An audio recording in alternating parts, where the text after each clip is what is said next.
From what I gather, there's on average one of these gravitational waves detected each year since 2015. That's just really quite a common, these black holes are quite common. So does it give you any handle on distribution of black holes around the universe? That's a great question. So that's just what we're beginning to understand. So before the event was observed in the first place, we had no idea how frequent that'd be found. But we found 4 over the space of a couple of years. So that starts to allow us to do statistics to see how these black holes will be distributed. The event that was measured just on Wednesday is particularly interesting because not just 2 detectors were involved, but there's also a detector in Europe called Virgo, which also detected that event. And the point about having 3 is that you then start to triangulate where it is in the space. And you get a more precise positioning. So we're going to, in the coming years, understand what the distribution of these black holes are and where they are, and get a much more detailed picture of their distribution. And we'll also get information about how these binary systems will form. So if they formed by 2 supernova, so there's a binary system of stars, one goes supernova, turns into a black hole, and then the other one goes supernova, turns into a black hole, then they tend to rotate and their spins are in the same orbit. But if we had a single star, supernova forms a black hole, and then it captured another black hole, in that process, the orbit and the spins can be misaligned. So these details of these gravitational wave detections will start to inform us of those sorts of process, not just their distribution, but how they were formed in the first place. Right. Okay, please, can you wait for a microphone? Hello, great talk. Thank you. I was wondering, you mentioned particles, quantum particles and antiparticles, and that's vacuum. But can there be a perfect vacuum, and would that have energy? So perfect vacuum in quantum theory is not possible. It's necessarily this seething froth of these particles and antiparticles coming into being. The slightly deeper explanation is that there are fields which pervade throughout space and time. The Higgs field, for example, is one example of such a field, or the electromagnetic field. And the vacuum is that field in this particular state of bubbling around in the way I was indicating. We can normalize the energy of that system to be 0. There's actually a very interesting point you're raising, though, is that if you do that calculation very carefully, it seems to produce an energy which is at odds with something called the cosmological constant, which is something Einstein came up with in formulating his general theory of relativity. We know the cosmological constant is extremely small, but thinking about the quantum vacuum predicts naively a very large value for this. So this is actually, it would be another talk, it's actually another of the deep clues to how to unify quantum theory and gravity. Over there, please, can you wait for a microphone? If there's anyone in the gallery, please wave wildly because I've got lights. Okay, got it. I'll come to you next. Hello. Hello. Hello. You talked about the direct and indirect methods of detecting black holes. With Hawking radiation, does that give us a new method of detecting black holes? And is it potentially recordable? And could that give us different information other than just the spin and the mass? Yeah, it's a great question. The temperature of the astrophysical black holes, so the ones I was describing in almost all of the talk, are smaller than the temperature of the cosmic microwave background radiation.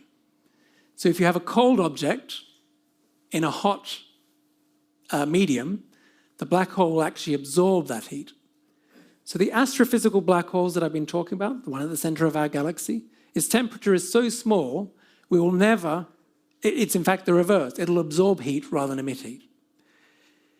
However, there can be very small black holes, and it turns out the smaller the black hole is, the higher the temperature is.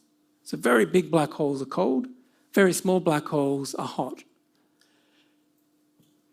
If very small black holes exist, and they could have been formed at the very early part of the Big Bang, they're called primordial black holes, they will be hot, and we could possibly detect their radiation.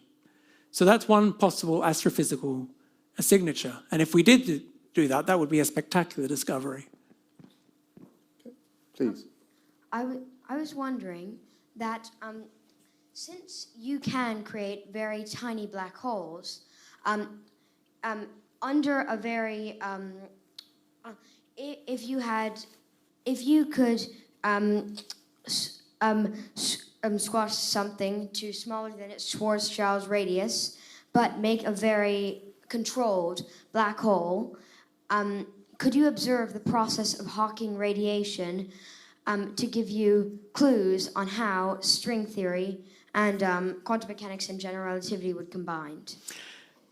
I think that might be a question that, if you're interested, when you grow up, you might be able to pursue. It's a good question. At the moment, we don't have any good ideas how you'd form a black hole. You can imagine some extremely powerful lasers or something like that, shining all that energy into a tiny volume and creating them. There was some speculative ideas that at the Large Hadron Collider, that colliding particles could perhaps form black holes, and so on. So the short answer is we don't know the answer to that question. And my own feeling is that the story of black holes and quantum theory, we're just at the beginning in this long arc of discovery. And there's certainly new possibilities, perhaps along the lines of what you're saying, which could actually happen. I think there was someone in the gallery. Yeah, please. What would happen if more than two black holes combined at the same time? So in the same split second? So it's actually very hard for that to happen. And remember that in the figure that I drew, the two black holes are orbiting each other and they coalesce in just a tenth of a second.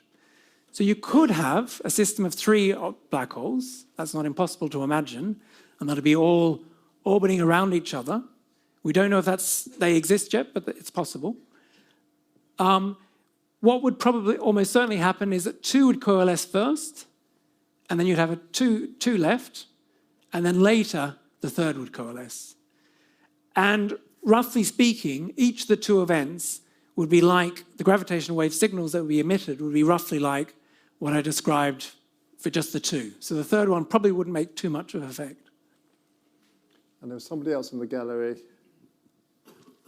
In 2015, LIGO detected the merger of 36 and 29 solar mass black holes, with the resultant loss of 3 solar masses to energy.